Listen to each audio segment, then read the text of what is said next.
मौर्य साम्राज्य के संस्थापक चंद्रगुप्त मौर्य थे। इनका जन्म 345 ईसा पूर्व हुआ था।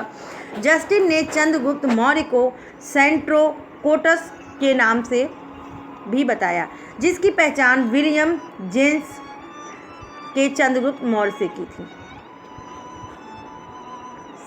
जस्टिन ने सेंट्रोकोटस चंद्रगुप्त को कहा, जिसकी पहचान विलियम जोन्स ने चंद्रगुप्त मौर्य के लिए की थी कि चंद्रगुप्त मौर्य के लिए ही यह नाम दिया गया है।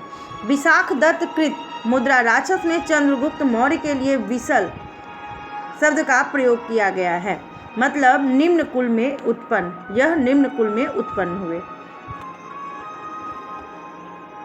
घनानंद को हराने के बाद चाणक्य ने चंद्रगुप्त मौर्य की मदद की थी, जो बाद में चंद्रगुप्त का प्रधानमंत्री बना। इसके द्वारा लिखित पुस्तक अर्थशास्त्र, जिसमें राजनीति की सारी बातें लिखी हुई हैं, मतलब उसका संबंध राजनीति से है। चंद्रगुप्त मौर्य मगध की गद्दी पर 322 ईसा पूर्व बैठा। चंद्रगुप्त मौर्य जैन धर्म का अनुयायी था। चंद्रगुप्त ने अपना अंतिम समय कर्नाटक के श्रवणबेलगोला नामक स्थान पर बिताया था। आपको याद होगा कि हमने बौद्ध धर्म में आपको बताया था कि जब 12 वर्षों का अकाल पड़ा तो स्थूलभाऊ जो थे मथुरा में रह गए, जबकि भद्रबाहु कर्नाटक चले गए थे। वह चंद्रगुप्त मौर्य के समय था। चंद्रगुप्त मौर्य के समय था और उसी समय श्रवणबेलगोला में चंद्रगुप्त मौर्य के नामक स्थान पर बिताया था। चंद्रगुप्त मौर्य ने 305 ईसा पूर्व में सेल्यूकस निकेटस को भी हरा दिया था, जो सिकंदर का सेनापति था। क्लियर। सेल्यूकस निकेटर ने अपनी पुत्री कार्नेलिया की शादी चंद्रगुप्त मौर्य के साथ कर दी थी। सिकंदर का सेनापति सेल्यूकस निकेटर ने अपनी पुत्री की शादी चंद्रगुप्त मौर्य से कर दी थी। आगे बढ़ते हैं। युद्ध की संधि के शर्तों के अनुसार 4 प्रांत काबुल, कंधार, हेरात, मकरान चंद्रगुप्त को दे दिया। सेल्यूकस निकेटस ने अपनी पुत्री कार्नेलिया की शादी चंद्रगुप्त मौर्य से कर दी और उन्हें काबुल, कंधार, हेरात, मकरान चंद्रगुप्त मौर्य को दे दिया। ठीक है। चंद्रगुप्त मौर्य ने जैनी गुरु भद्रबाहु से जैन धर्म अपनाया। जैन धर्म के संस्थापक थे। 2 भागों में बटा था, भद्रबाहु और स्थूलबाहु। जब 12 वर्षों का अकाल पड़ा तो यह श्रवणबेल कर्नाटक चले गए थे। ठीक है। मेगास्थनीज सेल्यूकस निकेटर का राजदूत था, जो चंद्रगुप्त के दरबार में आया था। सेल्यूकस निकेटस का राजदूत मेगास्थनीज था और यह चंद्रगुप्त के दरबार में आया था। मेगास्थनीज द्वारा लिखी गई पुस्तक इंडिका। मेगास्थनीज के अनुसार सम्राट का जनता के सामने आने के अवसरों और शोभा यात्रा के रूप में जश्न मनाया जाता था।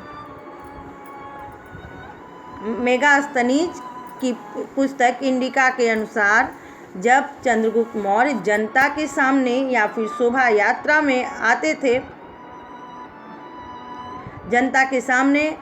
थे, उस समय उस शोभा यात्रा के रूप में बहुत बड़ा जश्न मनाया जाता था। उन्हें एक सोने की पालकी में ले जाया जाता था।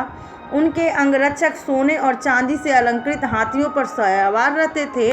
कुछ अंगरक्षक पेड़ों को लेकर चलते थे। इन पेड़ों पर प्रशिक्षित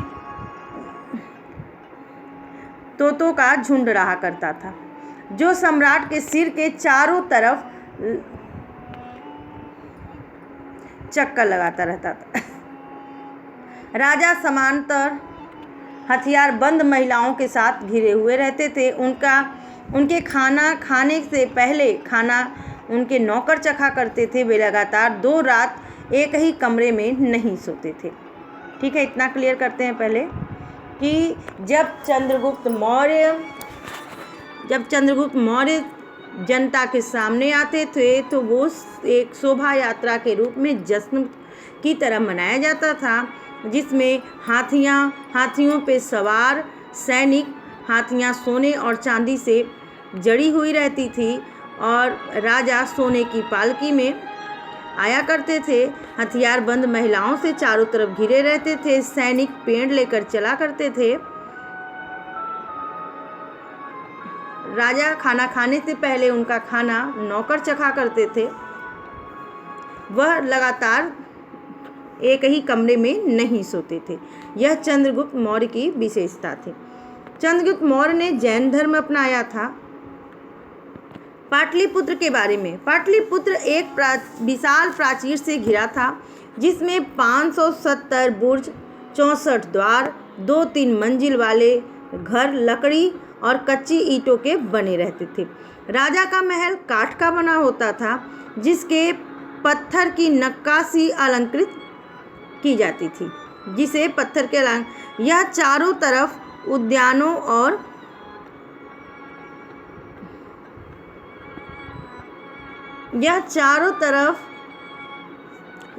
और चिड़ियों के लिए बने बसेरे से घिरा है।